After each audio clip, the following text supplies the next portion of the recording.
Bonjour Babacar, bonjour à toutes et à tous. Mort du commandant de la brigade de gendarmerie de Koumpentoum, Tamsir Sané, inhumé au cimetière de Yoff ce lundi. Un hommage lui sera rendu d'abord à la caserne Samadieri Diallo. Cérémonie prévue ce matin à 8h30.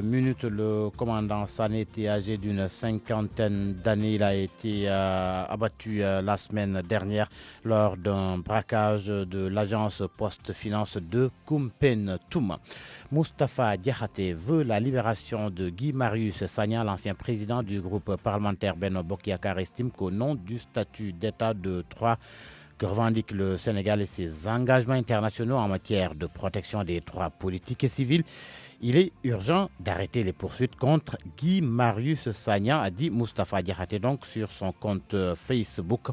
Il ajoute que les relax n'ont lieu aux peines légères en faveur des anciens prévenus comme Imam Ndaw, Ousseynou Diop, Saher Kébé doivent inciter les autorités judiciaires à faire preuve de plus de prudence.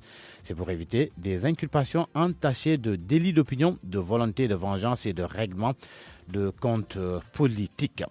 Les jeunes de la région de Fatick ont battu le pavé hier. Ils étaient devant la maison familiale du chef de l'État, Macky Sall. La manifestation fait suite à la caravane organisée par le ministre des Sports vendredi.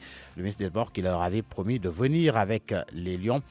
Ils en ont profité pour dénoncer le niveau de chômage des jeunes de la région de Fatick. Aminata Goudiaby.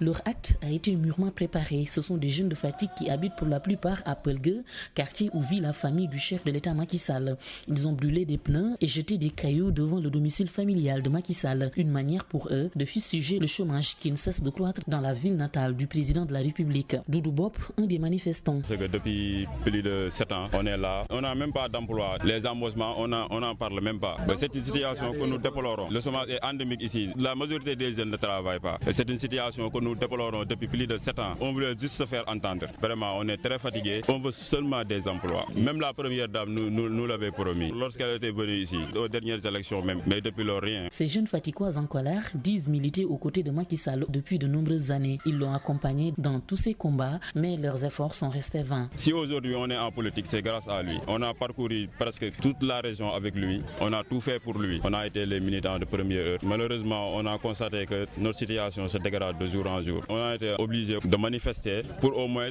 montrer au président de la République que nous sommes indignés. Les responsables locaux qui ont eu des nominations sous ce régime de Macky Sall sont aussi sévèrement critiqués. On a discuté avec pas mal de leaders ici à Fatick, mais on a constaté que la situation n'a même pas évolué. C'est dommage. C'est eux qui ont été nos premiers interlocuteurs. Il n'y a pas eu de réaction de leur part. Et ça, c'est un constat qu'il faut le dire. C'est un constat. C'est indignant, c'est indignant. Ces pneus brûlés et ces pierres lancées sont juste une alerte. Ces manifestants menacent de passer à la vitesse supérieure si leur requête n'est pas satisfaite. Aminata Goudiaby, Fatick FM. À Kaolack, des ex-travailleurs de la société Satar ont manifesté hier. Ils sont au nombre de 215 et courent derrière leur salaire depuis 2009. Ces manifestants ont attaqué la société Satar chargée de réaliser les travaux du cœur de ville de Kaolack. Ils interpellent les autorités. En sport, handball féminin, le Sénégal remporte le Challenge Trophy Junior à Conakry. Les Lions seront battus en finale le Cameroun par 32-31 et se qualifient du coup pour la CAN et pour le Challenge Trophy mondial. Lutte avec frappe, la couronne du roi des arènes revient désormais aux Parcelles Assainies. Modou Lô a battu hier Eumeu Sène par KO. C'est la deuxième victoire sur le chef de file de Tai Shinge après celle de 2014.